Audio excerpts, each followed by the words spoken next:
Welcome to ScreenCrush, I'm Ryan Airy. Sometimes when I watch Revenge of the Sith, I imagine how things could have easily turned out better. What if Anakin never turned to the Sith? What if he actually saved the Jedi from Order 66 and killed Palpatine? Would things actually be better in the galaxy, or would Anakin have made things much, much worse? I could see him actually going on to form his own empire, a Jedi Empire. But peace and order come at a price, a full-blown Jedi Civil War. How would the Star Wars universe have changed with the Jedi Empire? Strap in, cause this is gonna be wild. This is where the fun begins. To explore this concept, we'll need to use the Force and travel to an alternate timeline, so initiate Force jump back in time. That's not how the Force works. This alternate timeline begins with the death of Shmi Skywalker. As Anakin holds his mother's lifeless body in his hands, everything changes for him. He couldn't save his mother, and his heart is filled with rage. Just as Anakin is about to unleash his fury on the Tusken Raiders, a voice stops him. Anakin! Anakin! In Attack of the Clones, Yoda was briefly able to hear Qui-Gon from the grave, yelling for Anakin to stop. So what if, instead, Qui-Gon communicated with Anakin? He appears to Anakin as a Force ghost, and he tells him that he can sense a Sith conspiracy and the Jedi are blind to it. He warns Anakin that he's on the path to the dark side, but he must control his anger or be forever lost. Anakin is the chosen one. He must act to save the galaxy and prevent the dark future that Qui-Gon can see. Now this warning is a rude awakening for the young Skywalker. It only serves as a validation for what Anakin already felt about the Jedi and the Republic for a long time. We need a system where the politicians sit down and discuss the problem. Agree what's in the best interest of all the people, and then do it. He sees their bureaucracy as a roadblock. The Outer Rim is filled with crime and injustice. Nothing gets done, and the people suffer the consequences. And the Jedi Council is complicit. They're supposed to be guardians of peace and justice. We're keepers of the peace, not soldiers. Yet they turn a blind eye to slavery in the Outer Rim. Because slavery is institutionalized, undoing it would be a complicated government task. So Anakin sees the Jedi Council as the lapdogs of the Senate, unwilling to do what's necessary to make the galaxy better. If you want, I can hide here with you and we can let the people in the city suffer longer. Now, Anakin, you know Or we can do things my way and help them now. As Anakin buries his mother, he vows to make sure that this never happens again. Gone is the whiny boy who hates sand. Now he's the man that will bring true order to the galaxy. Qui-Gon Jinn was a student of what's called the Living Force, and Qui-Gon's Force Ghost trains Anakin to embrace these teachings, although Anakin would adapt these lessons to fit into his new ideology. Anakin is certain that the only way forward is for the Jedi to embrace the gray area between the light and dark sides of the Force. The Jedi are too obsessed with their fears of the dark side, to the point that they resist their feelings. Honestly, it seems like every little thing is a path to the dark side according to the Jedi. fear is the path to the dark side. The fear of loss is a path to the dark side. I don't trust a guy without a dark side. In Anakin's mind, a Jedi must use empathy and common sense to distinguish between what's right and wrong. This is why the Jedi will fail, because they are blind to their feelings. What the Jedi have become, an army fighting for the dark side, fallen from the light that we once held so dear. This republic is failing! Anakin uses his charisma and strong beliefs to convince many open-minded Jedi to join his cause, including his Padawan Ahsoka Tano. Ahsoka was disillusioned by the Order, so she trusts Anakin's new vision. Anakin also recruits Asajj Ventress and the other Grey Force users, who are more willing to follow him than the Jedi Council or the Sith. Skywalker forms a secret order within the Jedi. They adopt the ways of the Grey Jedi. Anakin's goal is to create a perfect galactic utopia where his Jedi achieve actual galactic peace, and then enforce it for generations to come. This plants the seed for the inevitable Jedi Empire. But it's all kept a secret. Obi-Wan is left in the dark since Anakin knows that he'll reject these views. Anakin, my allegiance is to the Republic, to democracy! Padme doesn't know much about internal Jedi affairs, but she trusts Anakin when he says that the Jedi need to be able to love, because, after all, she's in love with the Jedi. So she forms a coalition within the Senate that will eventually ally with the new Jedi group. It is our duty and our responsibility to preserve the lives of those around us. But there's also the Sith Conspiracy that Qui-Gon warned Anakin about. Qui-Gon didn't know the exact nature of the Sith's plan because... impossible to see. The future is. So Anakin must uncover this conspiracy by himself. So he seeks out Count Dooku. There are two reasons why he does this. One, he knows the Count is a Sith Lord, so he's going to have information. And two, Dooku was Qui-Gon Jinn's master, and the two shared a lot of Grey Jedi ideals. Anakin uses his wits to turn Dooku to his side, offering him a place in his new Jedi Order. Dooku is convinced, as he sees Anakin as a younger Qui-Gon. Also, Dooku doesn't trust Darth Sidious at this point, so it will be in his best interest to join in with Anakin, thinking that he can manipulate the young Jedi much easier. And together, we will destroy the Sith. Plus, he's blown away by Anakin's raw power, high midi-chlorian count, and all of that. And then Dooku drops a bombshell. He tells Anakin that Palpatine is a Sith Lord. What if I told you that the Republic was now under the control of the Dark Lord of the Sith? What? Anakin is shocked by this revelation, feeling betrayed by a man that he considered to be a surrogate father. At the same time, this is the ultimate proof of the failure of the Jedi and the Senate. A freaking Sith Lord was allowed to become the most powerful man in the Republic right under their noses. But this version of Anakin is far more calculating. He gets close to old Palpy and earns his trust. Keep your friends close, but your enemies closer. Anakin lets the Sith Lord play his mind games, letting Palpatine believe that he's in control, and he's turning the young Jedi to the dark side. Over time, Sidious starts revealing his plans to Anakin, including Order 66. Once Anakin learns about the impending Jedi Purge, he decides to act. Anakin turns on Palpatine, puts a lightsaber right through his heart. Yep, Anakin kills Darth Sidious, end of story. Ironic. Order 66 is averted, and the Jedi survive the would-be Purge.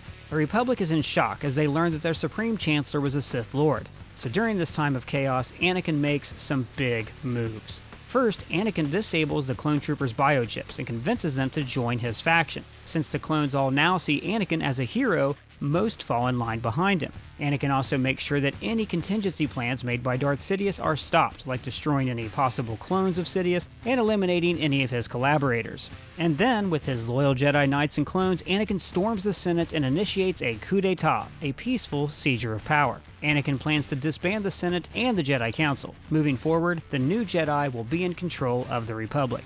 Padme and a select few politicians will remain in the government, but Anakin's Jedi will have an active say in how the government is run. The trouble is that people don't always agree. Well, then they should be made to. So you might be wondering, why does Padme go along with this? Because she's also still in shock that Palpatine infiltrated the Senate. She thinks they need to whittle the Senate down to the people they know aren't Sith pawns, and then rebuild from there. You call this a diplomatic solution? No, I call it aggressive negotiations. But, as expected, this doesn't go so well, as both the old Jedi and the Senators resist the coup. And so, the two factions clash, and the Jedi Civil War begins. Begun. Jedi War has. Anakin leads his new Jedi against the old Jedi, who are led by Obi-Wan, Yoda, and Mace Windu.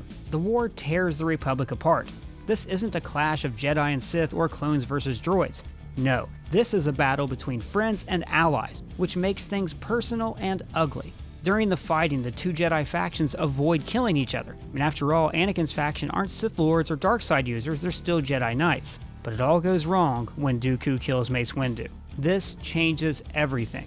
Anakin underestimated Dooku. He kept him close, but the former Sith Lord had too much of the dark side in him. Anakin executes Dooku for his crime, but it's too late. Blood is in the water and you can't unring that bell. Things get deadly as many Jedi lose control of their feelings, allowing the dark side to seep in. Anakin watches in horror as his plans fall apart. This isn't what he wanted. He wanted peace, not a bloody war. What have I done? The deadly Jedi War takes its toll on poor Yoda. As the Jedi tear themselves apart, he feels every injury and death. Pain, suffering, death, I feel. It hits him from every direction. All of it makes the old Jedi weak and frail. The light side of the Force is in turmoil, and it's like poison for the little green guy. In a moment of blinding weakness, Yoda falls in battle. This is the tragic cost of Anakin's vision. During the Jedi Civil War, Anakin receives some hope when Padme gives birth to Luke and Leia. Becoming a father changes Anakin. Now it's not just about making the galaxy better for the people, it's about making it safer for his children. But the honeymoon phase ends quickly when Padme dies. She's killed during a battle, which means that this war will only end in blood and rage. Anakin's whole world breaks. The woman he loves is dead, so peace is no longer an option. So he hits the old Jedi with everything he's got, and it all culminates in an epic duel of the fates between Anakin and Obi-Wan. The master and the apprentice clash. Nothing is left from the brotherhood they once shared. You were my brother, Anakin! I loved you!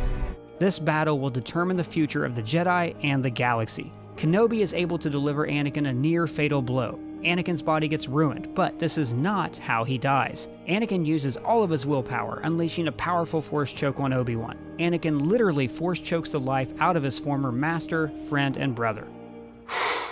Boy, that escalated quickly. I mean, that really got out of hand fast. Obi-Wan Kenobi is dead, and Anakin is left to die from his terrible injuries. However, he's saved by Ahsoka. With his body ruined, a Darth Vader-esque cybernetic suit is the only thing that keeps Anakin alive. He's more machine now than man. The death of Padme breaks him on the inside, and he loses the hope that he had for the galaxy. How can he possibly carry on without the woman he loves? Killing Obi-Wan puts the darkness in Anakin's heart. After Obi-Wan's death, most of the old Jedi Order are captured, defect to the other side, dead, or go into hiding. The Republic is in shambles, and Anakin is aware that it's time to move away from the democratic ways of the Senate. It's time to let the past die. And so, he declares the Jedi Empire. I have brought peace, freedom, justice, and security to my new empire. Anakin becomes the Grand Emperor, the head of the Jedi Empire, which will soon span the entire galaxy. The militant Jedi become Imperial Knights, and they enforce the law in every system. Anakin himself leads his knights against crime lords like Jabba the Hutt, and they finally bring peace and order to the Outer Rim and end slavery. Anakin personally trains Luke and Leia. The siblings grow up in a new era. They were not influenced by the old ways, so they naturally embrace the Grey Jedi ways, and the Skywalker twins become the two most powerful Jedi in the galaxy. Since the galaxy is a big place, it's impossible to keep track of every single Jedi, so Anakin gives many of his Imperial Knights full autonomy. But you know the saying, with great power comes great responsibility. And not everyone can handle such responsibility. Some Jedi begin to misuse their power and become corrupt. Also, the Jedi Civil War left its mark on many Knights, making them more susceptible to the dark side of the Force. They killed their Jedi brothers and sisters during the war, and you can't just come back from that without some mental scars. And this is where Darth Maul comes in. Maul. The Shadow. What fun! What fun! He stayed in the shadows during the rise of the Jedi Empire, but now, seeing that some of the Imperial Knights are slowly turning to the dark side, Maul makes his move. He plays his mind games and fully turns them to build a Sith army. This leads to a second Jedi Civil War, only this time it's an army of Imperial Knights versus Maul's new Sith Order. While Maul and his Sith Lords sneak attack the Jedi Empire, they end up overwhelmed by the sheer number of Imperial Knights and clone troopers, not to mention the powers of the entire Skywalker family. Against all of this, the Sith don't stand a chance, and so the might of the Jedi Empire defeats the new Sith, and the Order finally ends with the death of Darth Maul. There are going to be Jedi who disappoint us, Ahsoka. But as long as we know there are good Jedi who fight for what's right, it makes it all worthwhile. While it takes some time and there are many hardships along the way, eventually the Jedi Empire does bring true peace to the galaxy, and Anakin lives up to his Chosen One prophecy. He brings balance to the Force. I believe you will bring balance to the Force, that you will face your demons and save the universe. But Anakin's story is a tragic one. Despite bringing peace to the galaxy, he's unable to do the same for himself. He's in a constant state of war with his inner darkness. And over the years, the dark side begins to corrupt Anakin. But he knows this is happening to him and he can't resist it. The pain of losing Padme can never be healed. Luke and Leia sense what is happening to their father, and they're split on how to deal with it. Luke believes his dad can be redeemed. There is good in him, I felt it. Or I can save him, I can turn him back to the good side. While Leia thinks the darkness inside of him is too great. Leia wants to confront and overthrow their father, while Luke wants to help him. Anakin becomes aware of this conflict and knows that the siblings would eventually tear the galaxy apart in yet another civil war. You either die a hero, or you live long enough to see yourself become the villain.